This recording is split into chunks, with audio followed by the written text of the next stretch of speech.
Era una madrugada helada de enero de 1980, y en una de las zonas más exclusivas de Madrid, el silencio se rompió por un eco sordo. 2 disparos en la oscuridad. Los marqueses de Urquijo, una de las familias más ricas y respetadas de España, yacían muertos en su dormitorio. Pero, ¿quién se atrevería a desafiar al poder de la nobleza? Y, sobre todo, ¿por qué? La cámara recorre lentamente el exterior de la mansión de Somosaguas, un edificio de piedra con ventanales altos, rodeado de pinos cubiertos de escarcha. Es la mañana del 1 de enero de 1980. Los primeros periodistas llegan cuando aún no se han retirado los cuerpos. La noticia corre por Madrid como un fuego imposible de contener. Los marqueses de Urquijo, Manuel de la Sierra y María Lourdes de Urquijo, han sido encontrados muertos a tiros en su cama. No hay signos de robo, no hay testigos, solo silencio, lujo y un crimen. La familia Urquijo pertenecía a una de las casas más influyentes del país. Su linaje estaba ligado a la banca y a la aristocracia desde el siglo XIX.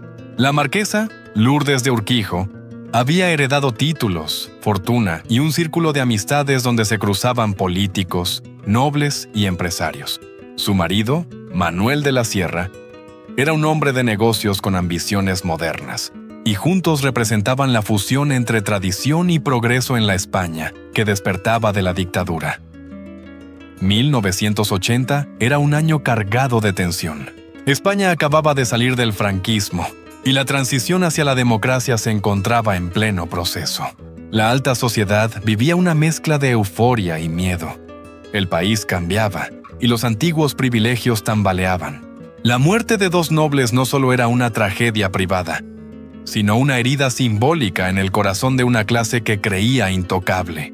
Fue el servicio doméstico quien descubrió los cuerpos, poco después de las 8 de la mañana. El marqués, con un disparo en la cabeza. La marquesa, con otro en el pecho. La habitación estaba cerrada, pero no forzada. En la mesita de noche, un reloj detenido a las 3:15. Aquel detalle se convertiría en el primer misterio. ¿Fue la hora exacta del crimen o una puesta en escena? A las pocas horas, la rumorología devoró a Madrid. Algunos hablaban de un robo encubierto, otros de una venganza política. En los círculos aristocráticos se susurraba un nombre: Rafael Escobedo, el joven esposo de Miriam, hija de los marqueses. Un muchacho educado, carismático, pero con fama de rebelde y desclasado. ¿Podría un yerno cometer semejante atrocidad? La hija mayor, Miriam, era el centro del huracán. Su matrimonio con Escobedo nunca había sido bien visto por sus padres. Las discusiones familiares eran frecuentes, los celos y el resentimiento, conocidos. La prensa lo olió enseguida. El crimen perfecto tenía rostro, historia y apellido. El caso recayó en el juez de instrucción José María de Liaño y en la Policía Judicial de Madrid. No había señales de entrada forzada ni huellas claras. La investigación avanzaba lentamente, pero cada filtración alimentaba a los tabloides. Los periódicos de enero y febrero de 1980 eran un desfile de titulares que mezclaban nobleza, crimen y morbo. La prensa se convertía en el tercer protagonista. Los españoles seguían el caso con la fascinación de un culebrón y la indignación de una tragedia.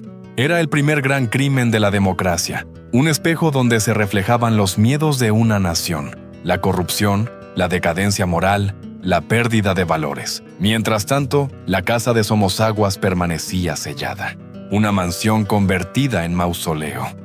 En la intimidad, Miriam lloraba a sus padres y defendía a su esposo, pero las grietas en su matrimonio empezaban a revelarse. La policía lo sabía, la prensa lo intuía. El móvil podía estar en lo más humano: el rechazo, la herencia, los celos. El 15 de enero, apenas 2 semanas después del crimen, la policía recibió una pista anónima. Un testigo aseguraba haber visto a Rafael Escobedo merodeando por la urbanización aquella madrugada. El círculo se estrechaba, pero nadie imaginaba que este sería solo el principio de una historia llena de contradicciones, misterios y silencios que durarían décadas. Esa llamada cambiaría el curso del caso y de la vida de todos los involucrados.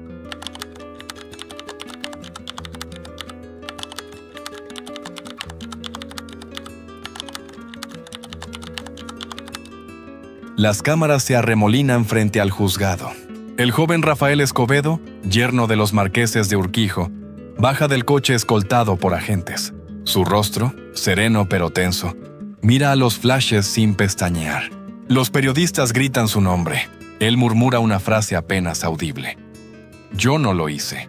Pero en aquel invierno de 1980, nadie parecía creerle. Rafael Escobedo Alday nació en una familia acomodada pero sin títulos nobiliarios. Era inteligente, encantador y ambicioso. Su relación con Miriam de la Sierra y Urquijo fue un torbellino de pasión y desafío. Para la aristocracia madrileña, aquel matrimonio era un gesto de rebeldía. La hija de los marqueses se casaba con un plebeyo. Desde el principio, el vínculo fue tormentoso. Discusiones, celos, separaciones. Y, lo más importante, dinero. La marquesa desconfiaba de las intenciones de su yerno. Los investigadores reconstruyeron los pasos de Rafael durante la madrugada del 1 de enero. Él aseguró haber estado celebrando con amigos, lejos de Somosaguas. Pero los testimonios eran confusos, las horas imprecisas. Una bala, extraída del cuerpo de la marquesa, se convirtió en la clave. Provenía de una pistola del calibre 22, modelo Star. Un arma que, según algunos, pertenecía a Escobedo. La prensa necesitaba un villano, y Escobedo encajaba a la perfección. Era joven, carismático y con un pasado sentimental turbulento. Cada detalle de su vida, sus fiestas, sus amistades, sus palabras, se convirtió en titular. Los programas de televisión y los periódicos hablaban de él como el yerno indigno, el asesino de la aristocracia. El juicio popular ya había comenzado antes de que lo juzgara un tribunal. La policía descubrió que uno de los amigos de Escobedo, Javier Anastasio de Espona, también frecuentaba la casa de los marqueses. Su nombre apareció en las declaraciones.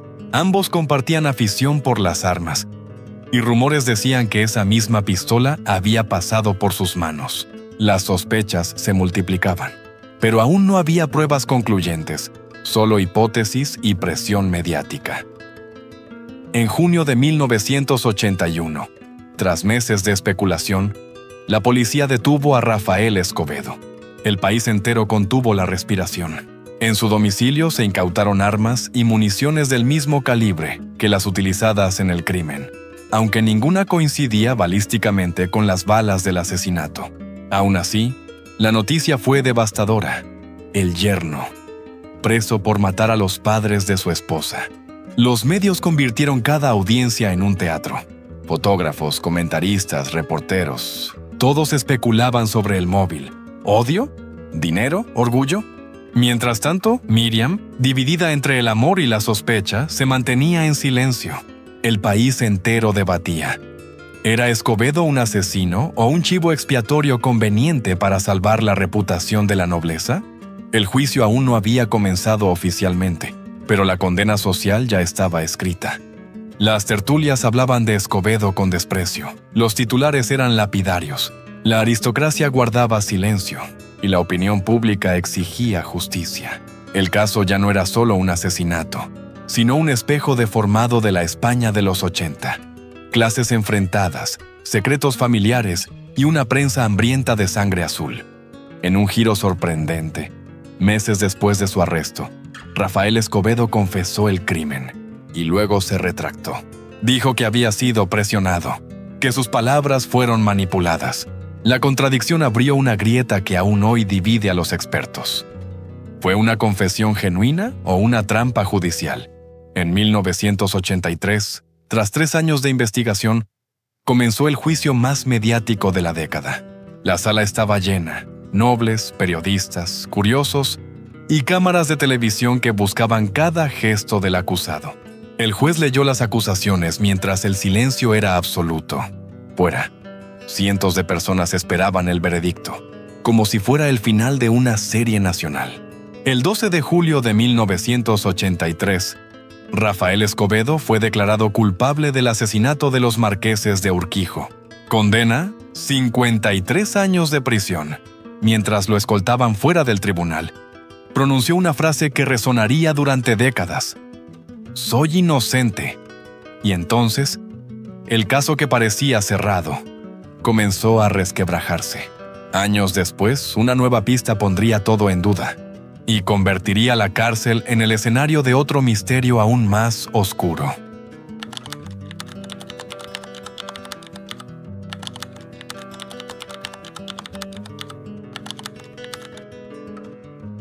El eco metálico de una puerta de prisión se cierra tras Rafael Escobedo.